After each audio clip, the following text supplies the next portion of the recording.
the rest of your team's behind, Rakan engages and dies because he's so squishy in the front line. So the got removed, and now a flex pick does make it through, but it's the flex pick Galio that we only learned about in game number 1. No surprise for Sion to be taken instantly. Is this just a best-of-3 meta between KT and Hanwha Life, or will we see first pick Sion on the red side every time? Remains to be seen. Well, the Lissandra is going to be picked up, so both solo laners already locked in here from Hanwha Life. So Lava back on the Lissandra, and he looked great against BDD in game number 1, but now his blind picked it into him. Last time, it was the final pick for Hanwha Life. And while I understand that statement and I completely endorse it, I need to pay lip service to the fact that in solo queue, a lot of supports are playing Lissandra. So there is the outside chance of support Lissandra. We'll talk more about it in future games when we finally get it locked in, but does look like Hanwha Life have gone for the tried and true SKT approach. It may not quite be the Urgot Lissandra, but Sion Lissandra, very reliable, safe solo lanes. Yep. Also key being the Bard main. I mean, that meeped up auto attack, very similar to a Lissandra Q. Do you just go Xayah, Rakan, Galio first round? It's something that I called for in the previous game, you'll remember, was Xayah, Rakan, and they went for Sivir, and that punished them. I'm happy that KT may not have been listening to the global broadcast, but have cribbed the same notes of, we tried to be too fancy with this Sivir win condition. Let's just get Xayah, Rakan, and Galio first pick into Xayah, Rakan has been there for over a year. It does what it says on the tin. Very good backup for the Rakan engage, reliable duo laning phase, and the Rakan can push up more aggressively because you have the extra range on the Battle Dance. Yes, all the other extra synergies that you do have as well, with some more attack power augmented by the W. So the Tahm Kench does get into the hands of Key, and that could be a big deal. I was wondering whether or not that would be taken away, but it is Hanwha Life that are able to get it, but against a more formidable duo lane and no Ezreal to be seen this time yet. And that's the part I want to mention, Atlas, is there was a cost to Hanwha Life grabbing 2 reliable solo laners. Now with the Tahm Kench, we know there's going to be a solo lane Lissandra. The cost, of course, is they can't necessarily get Ezreal Tahm Kench. That's why they had to choose one. Like yesterday when we had the same scenario, we definitely rubber stamp, take the Tahm Kench, give up the Ezreal. There are lots of other options you can take into the bot lane, whether they are traditional AD carries or the awesome dudes that littered LCK summer. The Ezreal removed. We'll see what Songyun's extended bench is. Still waiting on that first Vayne, Hail of Blades Vayne, a fun one. Something we could see in our second series of the day. Certainly, because Viper has been a guy that's been playing it a lot, but maybe we'll see it this game. Rise going to be the second ban here for Hanwha Life Esports, focusing on these flex picks available for KT Rolster. I like it. Now what's the final ban to come in here from KT? Could be jungle or AD carry, I think, is probably going to be the ban here. It's 2 roles, so it's not a prophecy, and they will go for jungle. I actually don't mind moving away from a second AD carry ban, because there's a lot of things that sort of work into Xayah, Rakan, but nothing that was really screaming out as a must ban. Ban away the Olaf, take a bit of pressure off of Bono. If Songyun locks in Kalista, I'm going to be so excited because he is a legacy, fantastic Kalista player, one of the best in Korea. Wow. Bang's gone. We will not see the Kalista this time, but it's another oldie. Good thing I shouted out Prey and Bang recently, but it's going to be the Ashe coming through here for another engage option. Does that mean KT just load in some more tanks, or will this Ashe have some squishies to potentially pick? Potentially. There are at least 2 champions that are going to be squishy, already locked in this game, as Score thinking about the Xin Zhao. Is a blind pick. 5th pick, red side jungle once again for Bono this time. We'll see if he can pay it off. Remember, the MVPs this series have been traded between the junglers so far. Xin Zhao Camille's not quite, Xin Zhao Galio not quite the Camille Galio, but a similar flavor when it comes to reliable engage.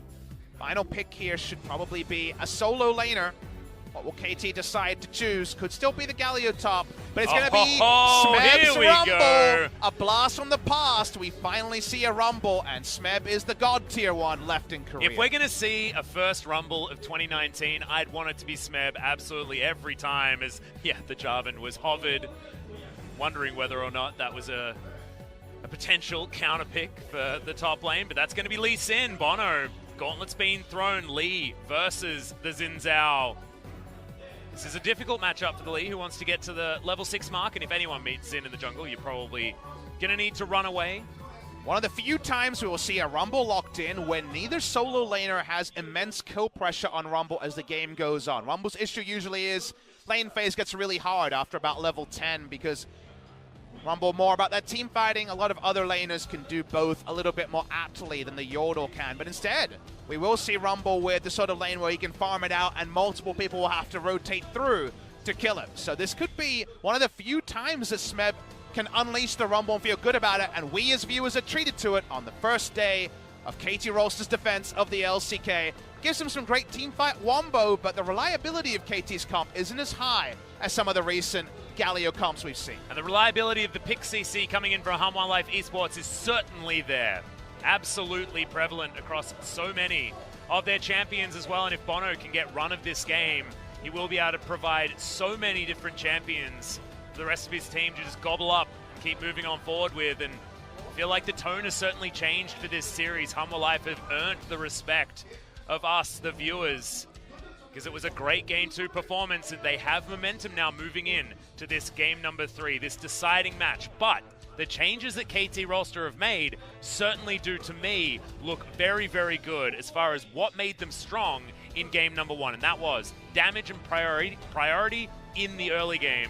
And a Xin Zhao going to be better than a Sejuani in that front. And I echo your sentiment, because this is now a really exciting best of 1 for all the marbles here. A little whisper there from Hanwha Life at the end of that. Finally get that Hanwha Life fighting at the end. The reason why I echo your sentiment is Game 1 happened, I'm like, all right, it's the victory lap for KT. Coming back, returning the cup and feeling so good. That's what we've been used to in 2019. Exactly, and being that sentiment of returning champions coming in for a victory lap, a first look, a glimpse. But now it's a real series. We get a first glimpse of a visual bug. In Game number 3, they listened to us. No more Sivir Rakan mishmashes in the bot lane. The Xayah Rakan there now to power it up. Score has gone for something that worked for Marong in the initial ganks yesterday against SKT. Hail of Blades, first sighting for our second day of the LCK. Does mean that the moment you got that red smite, the damage calculation can be pretty bonkers because you get about 7 autos off before the enemy can blink. Oh, and the classic Scion Cheese to come down to the bottom side of the map. Haven't seen this one for a few games, but Tal going to get in there, look for that decimating smash in the opening, and then teleport up towards there was the a top side blue ping onto the forwardmost brush, so Zenit and Snowflower know something could be up. Snowflower is going to get knocked up. Volley's going to land there as well. Has to grand entrance to get himself out. Means that he couldn't take any other buttons, but shout-outs to not skilling anything up until you get into lane. And that does mean he can't interrupt the teleport, which was very bold. In that particular moment coming through. Now, why do this, you might ask? Obviously, the cheese kill is what you're looking for, but how about some free lane control on Xayah Rakan as Ash Tom Kench? That's what they've gotten through that early play. Sion's teleport will come up in a few minutes, but unlikely to be punished by a Rumble in the 1v1 or even Xin Zhao that early in the 2v2. Sion can just play around it, so you'd have to say that's actually pretty heads up, and the benefit it gives Sungyun and Key is they can flex their muscles on Snowflower and Zenit, who will be perennially on the back foot, at least for the first few minutes of this lane. I also think that Ash benefits even more from that as well, just as a champion, because she does control momentum very, very well if she can get it initially.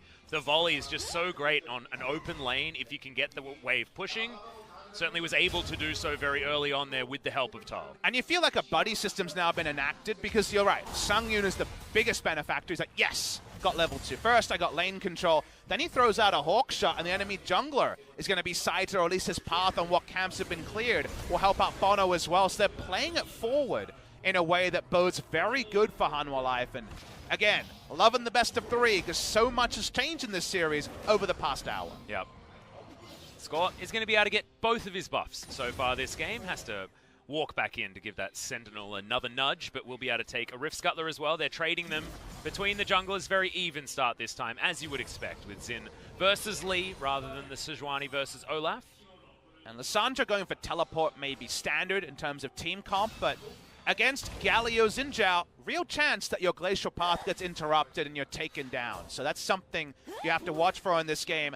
Galio Xin's one of the highest presence, highest pressure duos for ganking mid lane. Could still happen here, but Bono's here for the counter gank, and we're going to see 2v2. Yep, Score moving on in here as well, as they do manage to get the Justice Punch. Oh, he's taunted! Can't take the claw out as Winds of War are flashed quite nicely. It's not enough though. First blood going over to Score feels much more like Game 1 rather than Game 2. Right on time, what I'm talking about comes to pass, and smartly BDD channels the taunt till after he knew that the CC duration would overlap with the glacial path running out. So there was no chance for an exit. Watch the replay here. They go and watch the taunt here.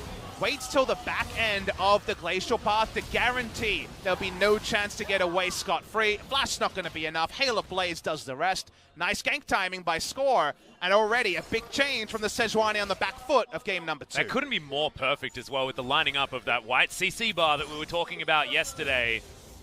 Man, very, very nicely done from the duo of BDD and Score. Between CC bars and bounty bars, we've been talking about bars a lot. We need some extra sponsorships on the LCK English stream. Yeah, that is true. That is true. Cadbury, get in touch with us. Is Cadbury bounty bars? I thought they were the other brand. You know what? I'll take my chocolate sponsors where I can get them. Yeah, that's a good point.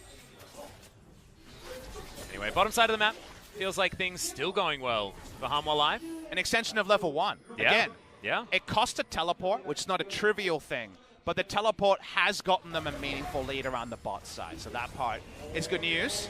Smeb is being the master yodel he can be, but predictably, it's around level 5, so here's a jungler. Yep, Bono's going to turn up. Does have himself the scrap shield, so going to keep himself alive a little bit longer. Flash being held onto for a very long time as he has to get out of the way of this next Q. Does it nicely to save himself, but it's still Flash on cooldown. You can take Marin out of the LCK, and apparently you can take a Marin tendency away, because no death comes out at 5 minutes for the Rumble player. In case you guys don't remember the last Rumble meta, they always die around level 4 or 5, overextending with the Q running. Smeb is going to live this time. Smart use of the flash there. Does mean he's going to be much more conspicuous in lane for the next 5 minutes. Yeah, if you're a 2015 LPL fan, you are certainly privy to a lot of these overextending Rumbles. Marin was very, very good at it when he was on LGD. Zen and Snowflower now with a little bit more control of this lane. Understanding that Hanwha Life Esports Jungler was up towards the top lane. Score's position had not been given away as Lava. Taking some Winds of War damage, but not the initial tick, which is the bad boy. Might reveal that it's very likely for Score to be top side or around the mid lane. Trying this again.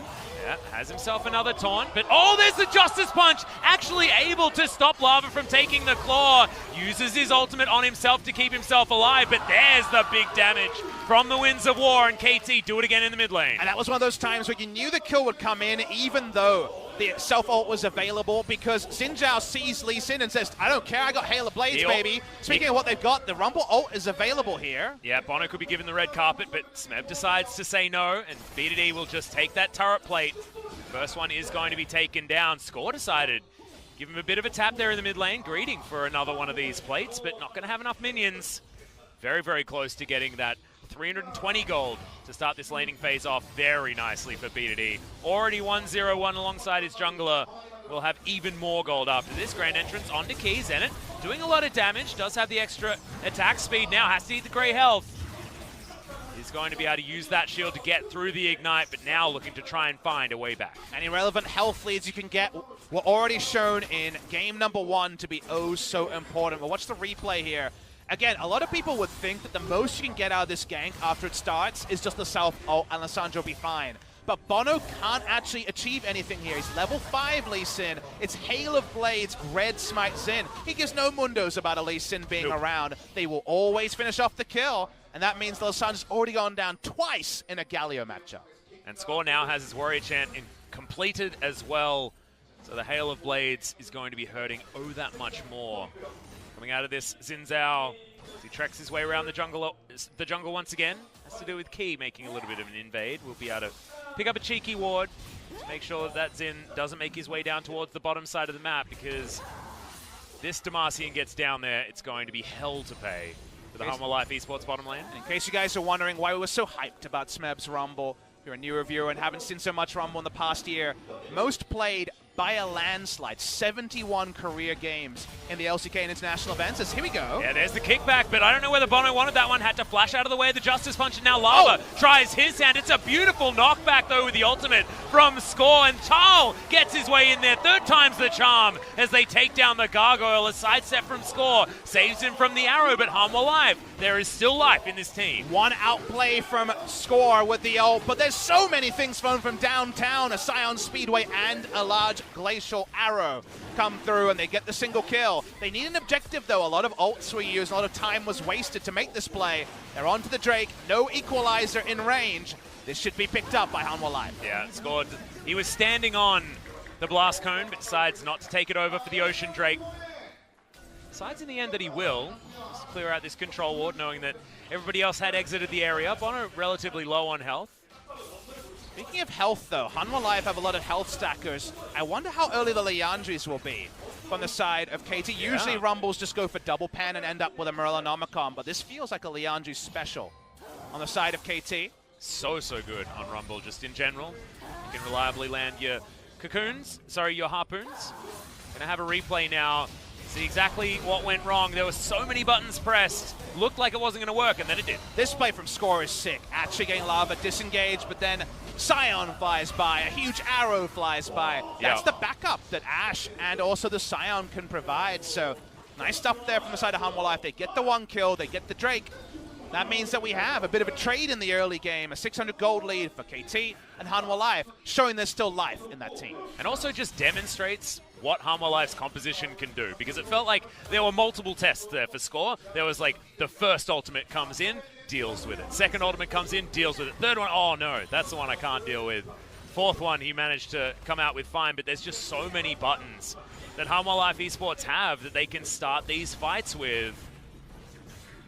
See whether that's going to help out as this game progresses, because if Smeb's in one of these fights, the equalizer will provide a no-go zone that could put KT in a better position to answer. And for full disclosure, I am definitely a biased cast of this game. I am a huge fan of Rumble the Champion and Smeb's Rumble. His equalizer placement has always been the big thing. Again, 38 more career games on Rumble than anyone else, a 64% win rate in 71 pro games in one of the toughest leagues in the world is definitely a good sign for him. He has a CS lead, but notice, no damage items yet, so that first equalizer is only going to have base damage. Yeah, and you're talking about Rumble as well. To add even extra context, we had some incredible Rumble players throughout the entire world, so it's not like Smeb was the guy that played Rumble. No. You were either a Rumble player or you weren't, and we had so many. Smeb and Marin, baby. Those are probably the 2 best of all time. So no Marin in Korea yet. Actually, he's probably in Korea streaming, but not in the pro scene.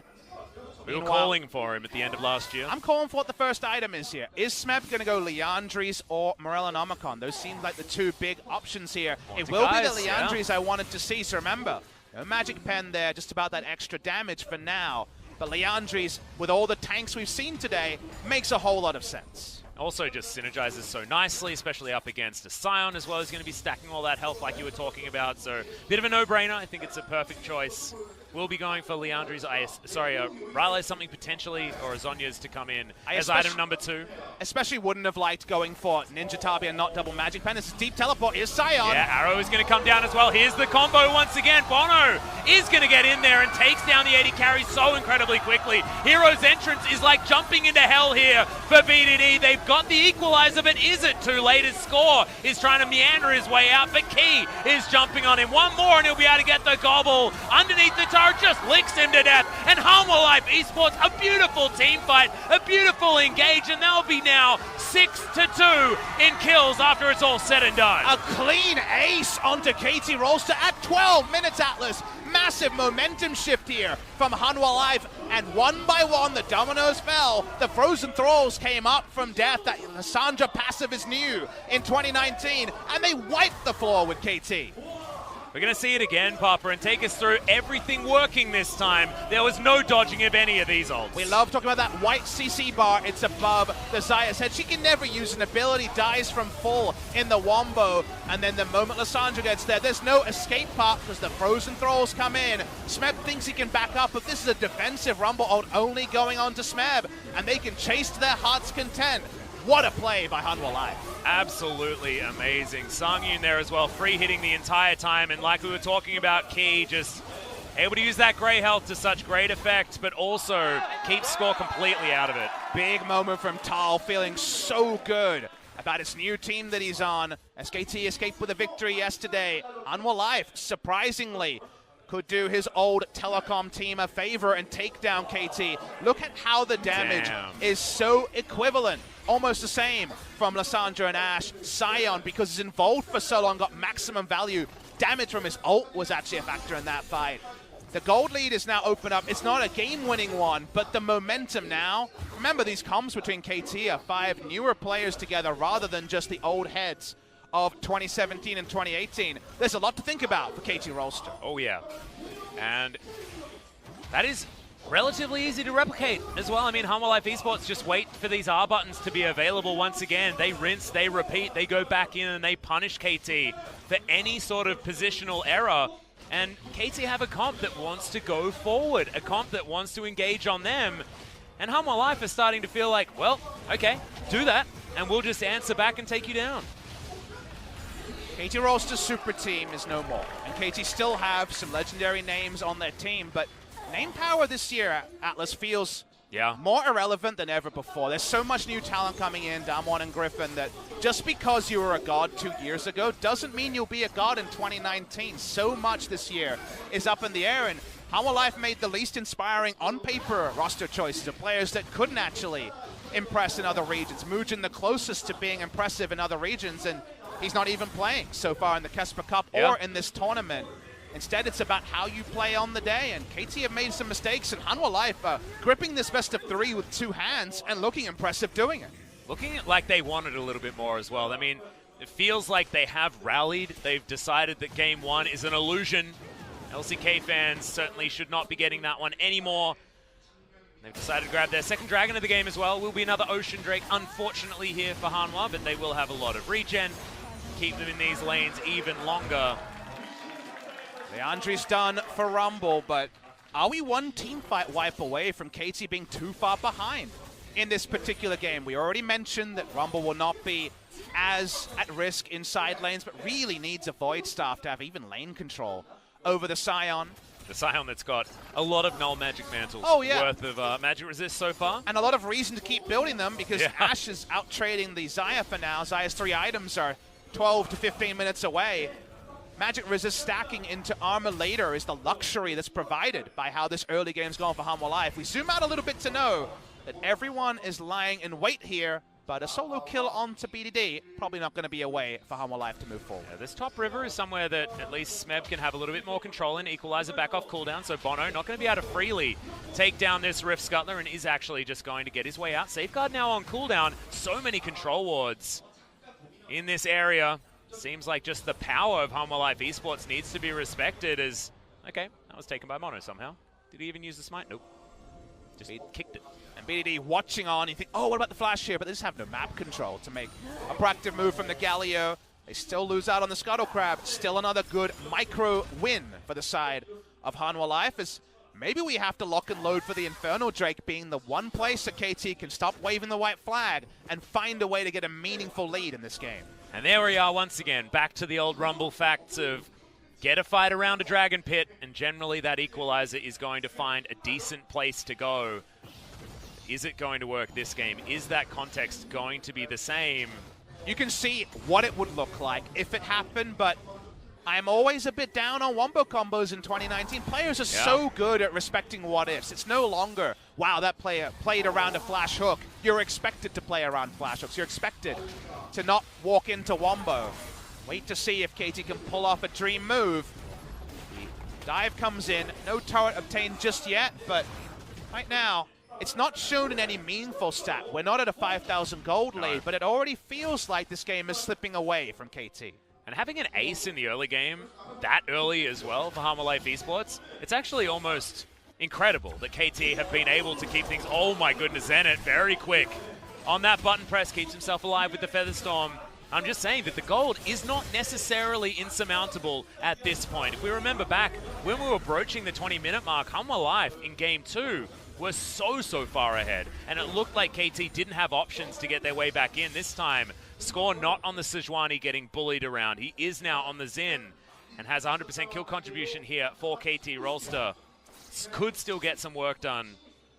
And they could still exist, Alex. That's what I'm trying to say. Is the what-ifs of what team fights look like. I always try to gauge a game on how close it is with, all right, if I watch this, is there a way for them to press their buttons and win? Or maybe they're just too far behind and there's not. In this game, it can happen from KT, but it's kind of a 70-30 in terms of reliability at minimum for Hanwha Life, and they also, in the quiet moments when there's not AoE wombo going on, they've got first rotation, they've got map control, and you need to use Equalizer just to kill minion waves, otherwise further turrets are going to lead to the global lead extending for Hanwha Life. Yeah, good answer there from Smeb, though, noticing that 2 members were moving up, but it does mean that Vision's cleared, and Vision is put down as well. It feels like there's a bit of a Christmas tree on the top side of the map here for KT Rolster. That diamond really making sure that Hanwha Life Esports have control up here, and Tal can freely push towards this turret. No more platings to grab, but will make a very big dent, and the control continues here for Hanwha Life.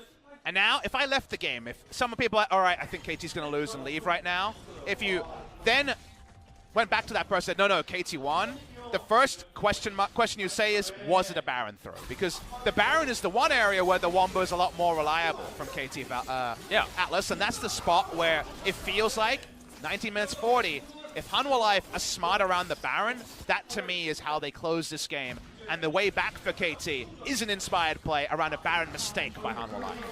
So far, the inspiration has been not so good. Style takes down that first turret of the game. Continues to push that advantage further forward, and it's not necessarily the money from that first turret going down, but largely the gigantic amount of map control that Hanwha Life are demonstrating to us. What are the answers here as the Vision does go down, score? The jig is up, my friend.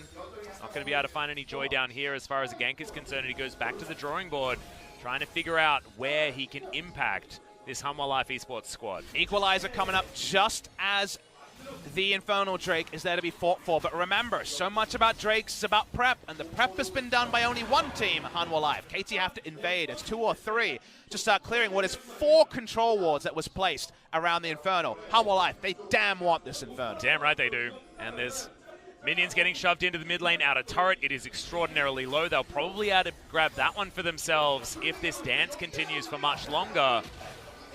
Bono wants to pull this dragon out of the pit. He's going to get a little bit grumpy and at least turn his head to score, but it looks like Hanwha Life Esports should be able to get control and take the mid lane out of turret. Cake and eat it too is the situation here for Hanwha. A beautiful performance so far. After what was some good ganks for score in the early stages of the game, they still want to try and fight for this. Half the health bar is now on this Infernal Drake.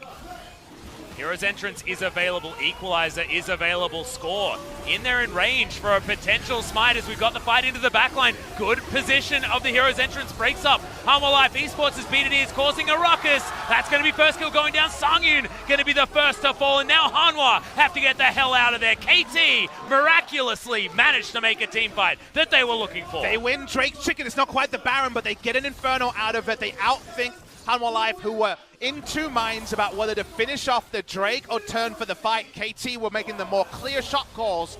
That gets them a meaningful objective, their first of the game, and also a bit of a map reset, a bit of tail between the legs defensive play from the side of Hanwha Life. Yeah, let's have a look at exactly what went wrong here for Hanwha Life at the beginning of this fight. This is towards the end. The Drake falls low, and look at what Hanwha Life, Lava and Bono do. They walk up, 1 ult on the enemy smite, and they say, oh, let's finish the Drake. Meanwhile, KT double down on taking down Ashe, on fighting away the backline, and then Bono and Lava are just in full defensive mode. That's because in the fight, KT's veterans there, you have to imagine Smeb and Score have the tighter calls, and Hanwha Life with Bono and Lava in particular, they're in 2 minds. 1 mind wins out on the side of KT. Yeah, and you have to say, you know, we're talking about Smeb and Score and the fact that they do have that veterancy, but the communication between Snowflower and BDD on where to place that Hero's Entrance was just beautiful.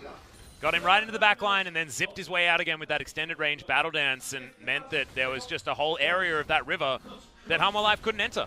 And they want to have one of these pile-in type compositions. They want to follow up on all the AoE. You can't do that if you've been completely split by the big Galio ult into the back line.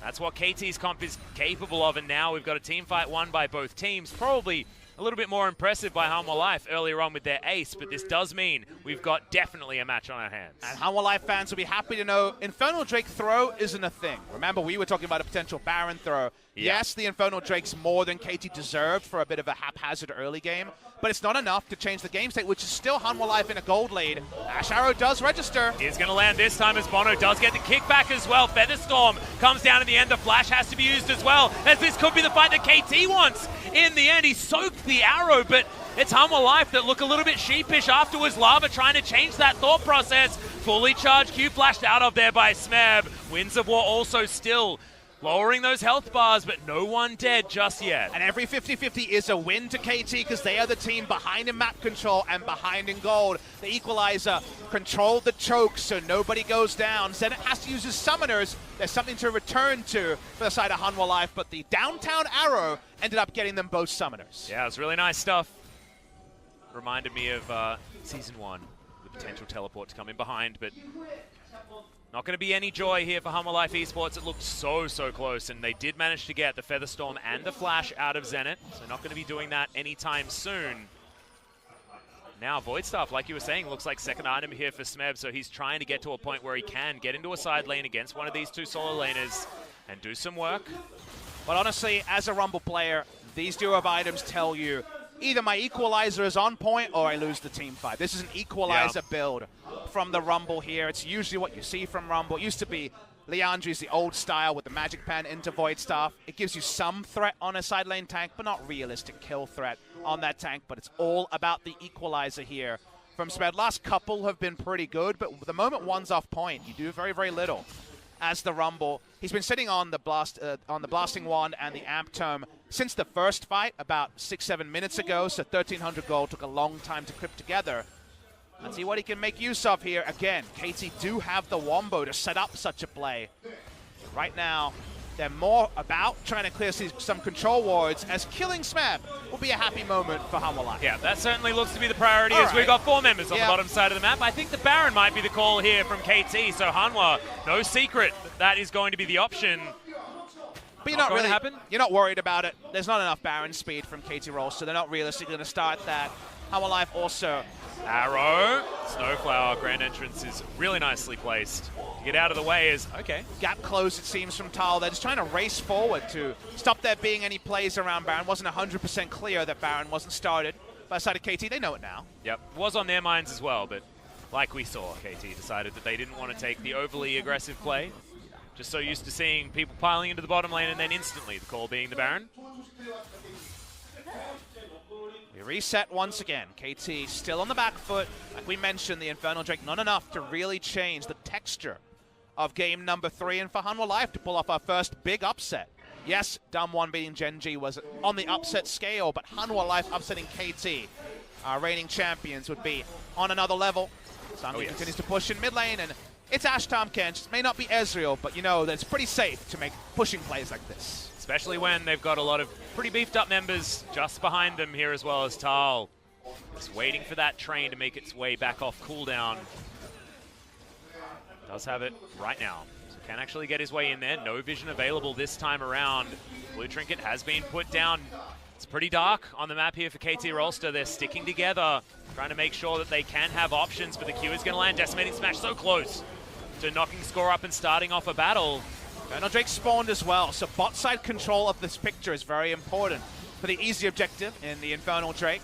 Hanwha Life would like an answering run. Remember that the first stack of Infernal Drake gives you a fat stack of AD and AP, even more than before. So just matching what KT had put would cement the gold lead at truly being 4,000 right now. Not so much. Here we go. Yeah, trying to get in there. The quickness is down as Key does have the Devour. Sangin gets himself to a safe position. Featherstorm saves Zenit this time, but he's still going to get Decimating Smash.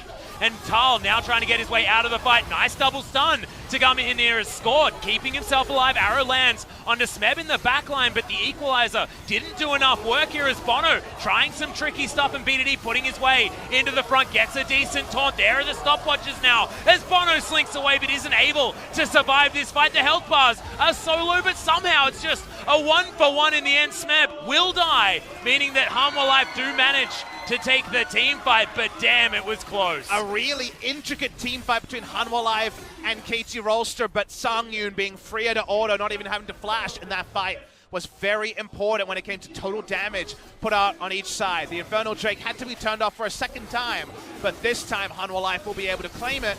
Let's watch the replay here. It was a very long extended fight. I like the Equalizer because of the likelihood of kiting up as Sangyun, but it's down from now, and so many tools are down until Bono decides that they're going to re-engage. This fight went double the duration than we really expected. You're exactly right. That means that the Infernal Drake will go now Over to Hanwha Life Esports, able to duo that one down very easily, meaning 3 dragons to the one that KT were able to steal away.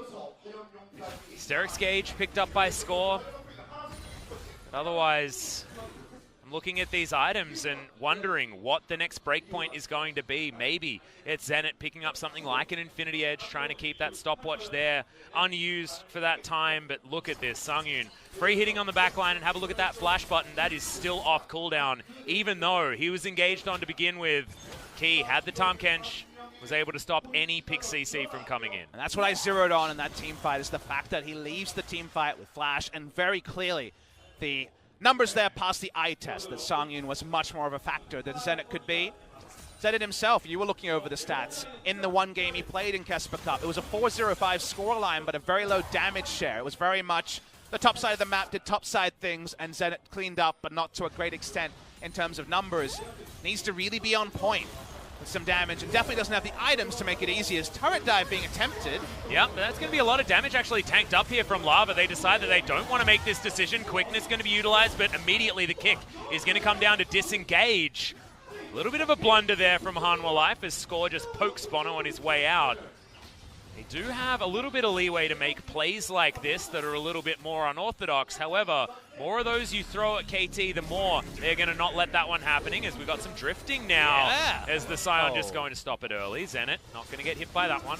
Almost about to give him the S+, but unfortunately messed up on the final turn. Sorry about that. Not quite time, not going to be so good, nope. Don't know if he's going to get a ghost in Mario Kart for that one. No. We back away from here, and again, this is another point where you have to remember the nameplates mean less than ever before. I'm not talking about legacies here. I'm talking about the fact that KT, in summer season, some of their fightbacks, even when the team comps didn't seem to suit them, were insane, Atlas. Oh, yeah. Yukal making amazing plays on Azir and things like that. Those names are gone. Late game fighting on the lethality Varus as well and winning a game. We don't know what KT are in the late game anymore. KT is not the same adage of before. Exactly. The memes sometimes check out, but they won't rubber stamp every time. So we're waiting to see some of these newer KT members, how they will, backs against the wall, perform in what could just be a one team fight to rule them all in this first best of 3. Well, Zenit at the moment was sort of baiting, trying to get everyone in there. It has worked before as Bono. He's going to show up. Q not going to land. As Zenit is trying real hard to convince them that he is a juicy target. Score doing the same thing, but KT not going to find anything there. Bottom lane moving from the top side. This wave is continuing to push forward, and Sungyun going to go back and just mop that one up. You'll notice the map state, if you're focusing on the mini-map here, is a lot better for KT than you might think it should be with how the game has gone. There's actually no control around Baron. There's Baron vision, but no exclusive control top side for the side of Hanwha Life, and it should be Hanwha Life being the bully, saying, this is what I want, I'm going to get it because we're stronger and have a lot of ranged engage. There's a lot of reliability and walking up, sweeping, and basically every member. Remember, Smeb can't walk up. He's not a top lane tank. He's a Rumble and has to be afraid of things like the Enchanted Crystal Arrow. So Hanwha Life, finally, as we mentioned it, they'll get some control top side, but every extra minute, KT gets away with not being in melee range of the Baron and the Baron not being under threat, gets items onto Azaya, who's been behind the pace the entire game and yet has item parity with the Ashe for now. Yeah, now has that Infinity Edge completed. That was a very recent back, but certainly something that we need to talk about because QSS on top of it, as well as having that stopwatch, means that Zenit will be able to get DPS off in these team fights and will be able to contribute to the CC. Now a little bit more for an extra 0.25 seconds with that Blade Caller in this current patch. Very interesting choice here from Sungyun. The extra no magic mantle, I would assume onto Hexdrink or maybe a more Malmortius. This suggests to me that he wants to min-max his damage like he did in the last fight. As he wants to sit in an Equalize, he wants to sit in, say, a Taunt, not die, and be able to Hurricane auto like Prey was famous for flashing aggressively to do. He doesn't want to sacrifice his positioning against a Rumble, and Rumble used to be a teamfight counter to, say, a Jhin, for example, because Jhin would ult, Rumble just ults on top of the curtain call, and then you have to move away. Speaking of Ashe. Yeah, Score is going to find the ultimate onto him, but Devour now on cooldown for a very long time, remember, guys, but Still able to just play safe. Sangyun not going to be able to step as far forward, but that is the only punishment they're going to get as the split push is going to continue. Majai Soulstealer picked up by Lava, who's now towards the top side. And that is the ultimate. Hanwha Life wins the next team fight. He's got 20 stacks. They've got a Baron. The game's probably over. It's a win more choice, and they're really close to winning, so you can kind of look at it and say, calculated. Yeah, once you're winning, what do you do after that? You win more, I guess. So you can't really say no to it, and he's just going to split push to winning more. They've decided that they don't want to answer, as this Mountain Drake is what KT are going to get. As Snowflower, Battle Dance available. I don't know what's going to happen here, as we've got the fight continuing. The teleport to come down. Score grabs the dragon, but can they win the fight? Equalizer does basically nothing. Exactly right. Another arrow comes in. Bono has done his work and been able to get out, as well as BDD. Cannot quite say the same. Yeah, trying to flash for the AoE is definitely enough. KT still trying to do more, but they can't do it against Hanwha Life, who whitewashed KT Rolster. And they're going to win. The flash there, aggressively prey style, is pulled off, and Hanwha Life will upset KT Rolster in their attempt to defend their crown. They will lose their first series in Lowell Park. Yeah, Hanwha Life Esports, after what was such a disappointing Kesper Cup, such a disappointing Game 1, turn it all around on a dime.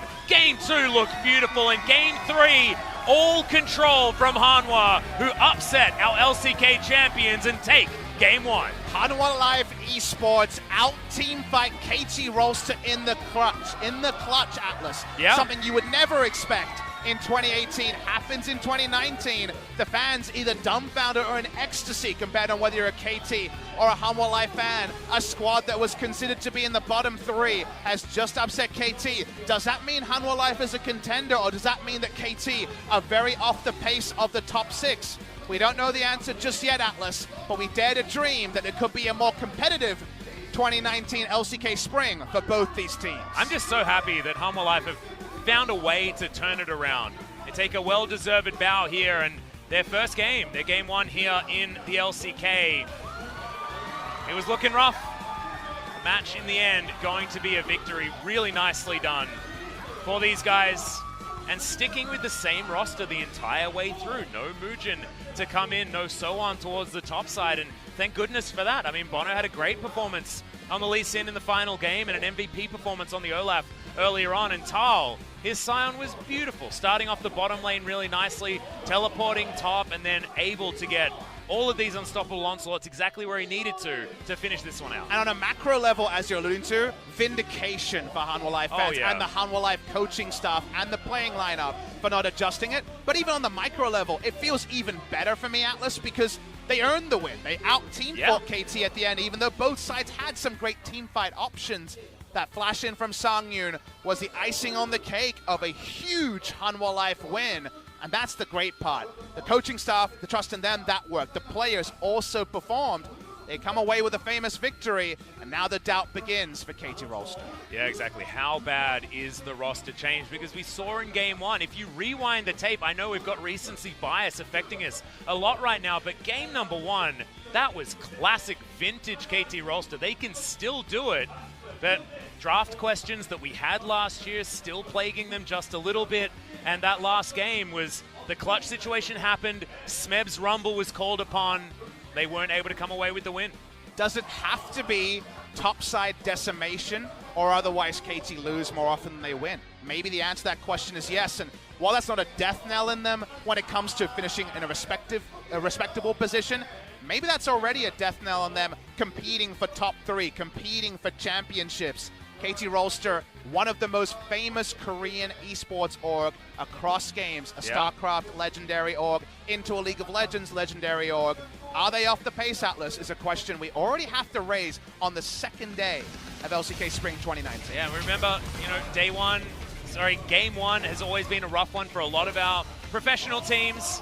Now, have the highlights to show you exactly how this one went right for Hanwha Life Esports. And there was a lot of them, Atlas. This was a really fun second game, but the clutch moments were moments like this, where they rolled in with Tal, got the wombo engage, and that was the start of a glorious third game for Hanwha Life. After we wrap this up, we will, of course, have some interviews, and then we have an excellent second match, guys. If you guys are wondering, looking for a bit of a break now, we'll have a bit of a break because we will be starting off schedule, but a bit after 8 p.m., we're going to get the debut of LCK Spring 2019 favorites Griffin as they face Kingzone Dragon X. So no KT for Deft insurance in this first series. We will see Deft's LCK debut in our second series of the day. Yeah, Deft a little bit staggered so far today, but we'll be able to see whether they can actually withstand what is the powerhouse Griffin demonstrated, at least in the Kesper Cup. These team fights were so nicely done from Hanwha. Still some moments for KT where they were able to get the work done, but this was the very extended second last fight where Bono might have baited his team, but actually ended up being able to fight out to a pretty even trade. I think it was 2-for-1 overall. Yeah. The last fight, though, that was the Craigasm one. Hopefully we're going to have enough time to roll that replay. So many almost moments, so many what-ifs on both sides. Here is that final replay. Watch specifically Sangyun.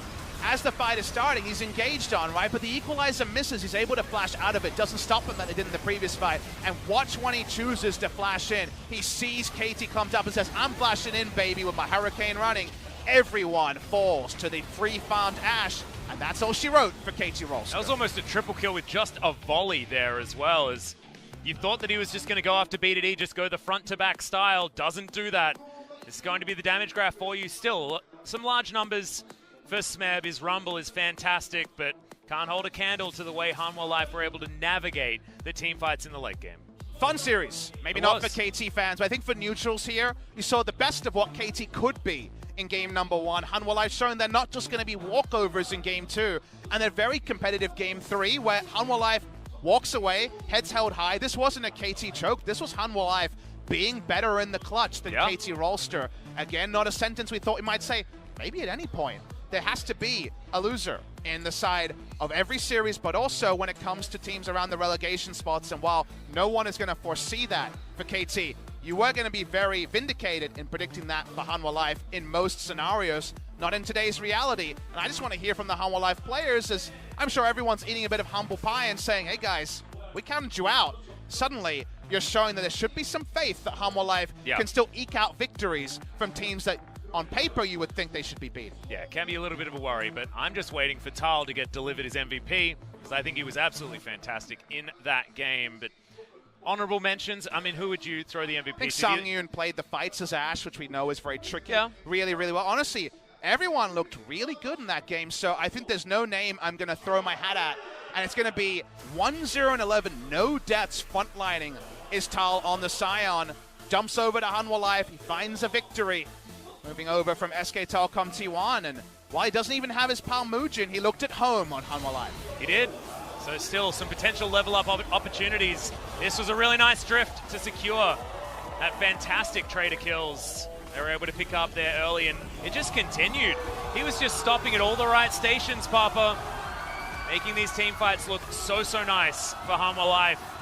And I feel like this was really the death knell. This was the moment where Hanwha said, we have control, we will take you down, because it's him in the front line and Sangyun in the back line just free hitting over and over again. And this was the moment also where KT fans look at the calendar and say, 2018 feels like a while ago already.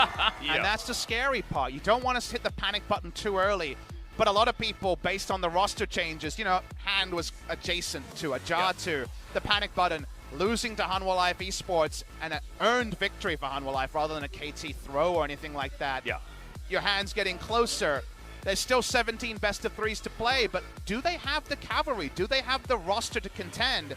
SK Telecom were a roster that won every time, made some changes in 2018, and then they were off the boil. KT Rolster could follow in that, their Telecom brethren, and do a 2018 impersonation if things don't turn around fast. Well, I mean, power rankings are always very difficult at the beginning of this season. Remember, at the beginning, I think, of spring 2018, I was saying that Kongdu Monster were good, so crazier things can happen. But guys, now we have finally the MVP interview, so take it away, Jisoo. Thank you very much. This is Season back with today's interview translation, and we're going to join by Bono and Tal from Hanwha Life Esports. So, congratulations on your victory today. How do you feel? I'm really happy to pick up my first victory at LCK. I'm really happy. Our team, you know, we had a rough start. So I was kind of worried about having a bad start at LCK too, but I'm really happy right now. So Bono, you are the starting jungler for Hanwha Life Esports. Are Are you performing better 때는 at 좀 practice 괜찮은데 games? 제가 전부터 대회에 Yeah, I think I'm 나오면은 doing 좀 well on 많이 practice games, but 긴장하는지 especially 좋은 on 모습을 못 stages, 보여드려서 I'm kind of 이번에도 좀 많이 underperforming. So I was 걱정하셨는데 actually a 그래도 little bit 오늘 승리하게 worried, 되어서 but 되게 I'm really happy 기쁩니다. that we pick up the win. 두 번째 경기에서 올라프를 잡고 세 번째 경기에서 Game two, you 밴을 played 당할 Olaf. 정도로 네. 그야말로 KT Rolster 인정을 banned it out 받으셨어요. from you. 올라프를 픽하게 된 이유가 있으신가요? Why did you pick Olaf for game 2? 다른 팀들은 별로 많이 안 쓰는 것 같은데 Well, it 저희 seems like 팀은 other teams are not 좋다고 preferring 생각해서 Olaf, 계속 but our 연습 team 때부터 쓰고 있었거든요. kind of 그래서 rates Olaf really 언제든지 high. 꺼낼 준비하고 있었고 We 오늘이 are always ready to 적당하다고 lock it in, 생각해서 꺼내게 and today was the 됐습니다. right time. 네, 초반부터 상당히 공격적으로 플레이하셨는데 Very 그럼에도 aggressive 불구하고 play on Olaf, 랜디스예요. but you 비결이 did 있으신가요? not die, not one single time. 라인들이 다 주도권이 있어서 All of our 좀 laners 제가 were 그거 having a 믿고 lot of 팀원 priorities, 믿고 so 플레이해서 I was 잘 서로 believing in my 도와주면서 해서 안 teammates. 죽은 것 같아요. 네, 알겠습니다. 또 세 번째 경기에서 활약하신 moving 트아이 on to game 선수. three. 첫 Wow. 경기 때는 사이온이 미드로 가면서 Well, 사이온을 선택을 하지 Sion was on 못하셨는데 mid 두 lane 번째, in 세 the 번째 first game. 경기는 사이온으로 좋은 경기 But game 2 보여주셨어요. and 3, you 어떤 played 피드백이 really 있었던 well 건가요? 첫 on Sion. 경기는 What 저희가 kind of 원래 feedback went back and forth? 하려고 했던 거를 좀 변형해서 해서 저희가 많이 Well, for game 1, I think we were trying something new, but it wasn't really going well. But game 2 and 3, I think we just stick to our original plan, and we were able to get the 를 타고 best 바텀으로 results. 와서 돌진하는 모습이 정말 인상적이었습니다. So- 이때 어떤 콜이 오갔나요? What kind of shot call went back and forth when you 상황을 used the 보는데 저희 바텀 듀오 when you 형님들이 use teleport in the 와드를 early 잘 game? 막아주셔서 저는 텔탄 Well, we have so many vision in the beginning of the game, 설계를 so 잘해주신 것 같아요, we 저희 planned it 팀원들이. all. 네, 사실 중간에 용을 한번 뺏기면서 기세가 꺾이지 Well, but 않나 actually 걱정을 KT 하기도 Rolster 했는데 stole 팀원들끼리는 Dragon 그런 once. 생각 없었던 거죠? So 네네. were you guys all okay? 저희 팀원들 아무리 손해를 봐도 더 다독여주고 Yeah, even though 더 sometimes 다음에 our 잘하자 opponent can 이런 마인드여서 out-trade, but 잘 됐던 we 것 just 같습니다. try to cheer up 네, as much as 따뜻한 possible. 하나생명입니다. 오늘 하나생명 관계자분들도 관전으로 And 오셨어요. I heard that a 네. lot of 도움이 좀 people from 되신 것 Hanwha Life 같아요? Esports actually came to support you guys. 저희 팀이 되게 From your 치질한가 company. 봐요. 그냥 다 I think our 부담이 될 players 만도 한데 더 are 잘해줘서 doing 팀원들, so well on 팀원 stage. 형님들이 This can be a little bit of pressure, but we 보여줬습니다. performed 네, really 앞으로도 좋은 well. 모습 보여주시길 바라겠고요. 마지막으로 각오 한 말씀 So lastly, 부탁드립니다. is there any message you want to 이번 add on? 시즌 이게 첫 승을 거뒀는데 So 이 this 기세 is the 계속 first victory 이어나가서 for our team. 계속 이겨서 I'm gonna 포스트 do my 시즌 best to 꼭 keep this 진출하고 performance 싶고 그리고 consistently and 응원해주신 make it to 팬들이랑 the 그리고 postseason. 믿고 내보내주신 And 감독이랑 I'm really thankful for all the 코치님들에게 fans and also all the 감사하다고 coaching 그래서 staff that let 팀원들이랑 me play as a starting member. 알겠습니다. TR 선수는요? 네, 저도 똑같은 얘기긴 한데 이번 연도 스프링 Yeah, 잘해서 same message on me too. 플레이오프 시즌 갈 수 있게 I really want to 열심히 make it to the 하겠습니다. playoffs, so I'm gonna 파이팅 keep up 하시길 with this hard 바라고요. work. 하나생명의 보노 선수, TR 선수 So 만나봤습니다. this will be the end of the interview with Bono and Ta from Hanwha Life Esports. Thank you. Thank you very much, Ji-sun. And welcome back to the caster desk, guys. Great to hear from the two Hanwha Life players. And a lot of you were expecting a KT interview right there to explain what had happened over at Kesper Cup, things like that. But that is not what happened. A well-deserved interview for those two from Hanwha Life. And that's the thing about Hanwha Life. They made those roster changes that a lot of people looked at and seemed like side grades at best, right? Yeah. And if you lose, the interview is, why'd you do it? But if you win, you don't have to explain anything. Your results do the explaining for you. And Hanwha Life showed a lot of grit and determination. This is a team that's known for practicing, just like the Afrika Freaks, you know, really grinding the internal scrims. Famously, they have a 15-man roster. I think they want more than a 15-man roster. They're very much about development and trying to find those unseen talents, and Bono was certainly one that leapt off the page in this game compared to our expectation from his BBQ Oliver's misfires. We don't know if they're diamonds in the rough just yet, but Hanwha Life should feel so happy. So much pressure has been alleviated from them, and it's just the first series. It's just a feel-good moment. They will play again this week. They will get more time on the Rift, but great victory from them, and now we're just going to have to wait for a short break and then Griffin versus Kingzone, and I'm ready to see the Griffin hype train leave the first station later in the day. Well, we'll see whether that is going to happen or whether Kingzone are going to be able to stop them, because Kingzone had a rough time at Kesper. They really want to redeem themselves and find some more. But guys, that'll be after a very short break.